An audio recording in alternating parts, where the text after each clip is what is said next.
You see, for me, my belief system, once I was able to challenge my belief system, it allowed me to reconcile my family and not leave another child without both parents in the household. See, my first marriage, my son who's autistic, because of my belief system, I believe that my wife wasn't supporting me. She wasn't, not financially supporting, let me clarify that, but having that emotional support, because I didn't feel like I had enough, and so I was seeking it from her, and when I didn't get it from her, I felt abandoned. I felt rejected. I didn't feel like I was enough. And that mindset spiraled out of control, and other toxic behaviors started to arise, and we eventually separated and divorced. Because I was still looking for that external validation. It was never something that I learned to do for myself. So since I didn't know how to do it myself, I need to find someone to help give it to me. That's why I want to challenge our belief system, because, hey, I ain't the only one who's gotten divorced. 50% of the marriages are falling apart due to, number one reason, I looked it up. One of the main reasons divorces aren't making it is because of communication. That communication, my opinion, is communicating, looking for the validation. And when you're not getting it in return, it causes toxic behavior. And because of our lack of emotional maturity, we're not able to articulate our emotions in a way where we're still connected. You see, marriage is a team sport.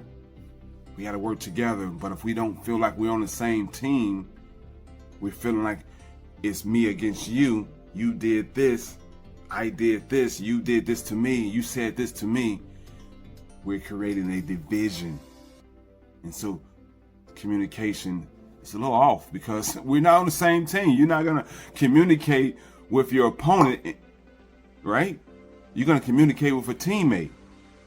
So we got to understand that this belief system, guys, oh man, it's really, here's the real truth, and I want you to make sure you're hearing this out.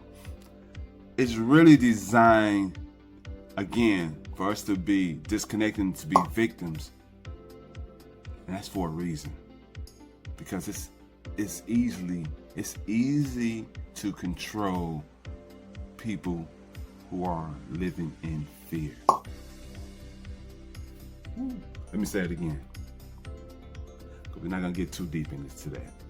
But keep in mind that when you're able to control the people, you want to keep them in fear. Because if they're in fear, they're powerless. If they're powerless, people who are in power can control the powerless. Woo!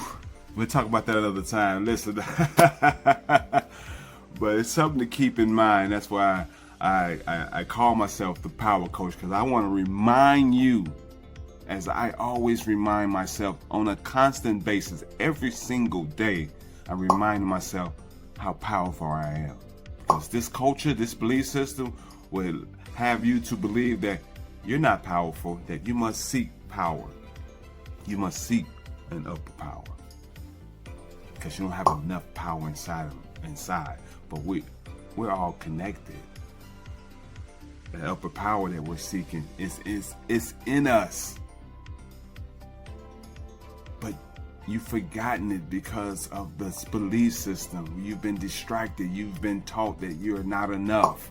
And when you're not enough, you interact in ways that don't allow you to be connected.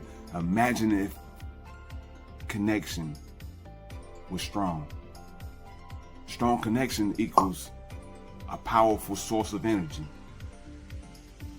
But if the people aren't connected, then they're not powerful. There's no power. They can be controlled. Push a button. You ever heard this? You heard the saying before. Some people just know how to push your buttons.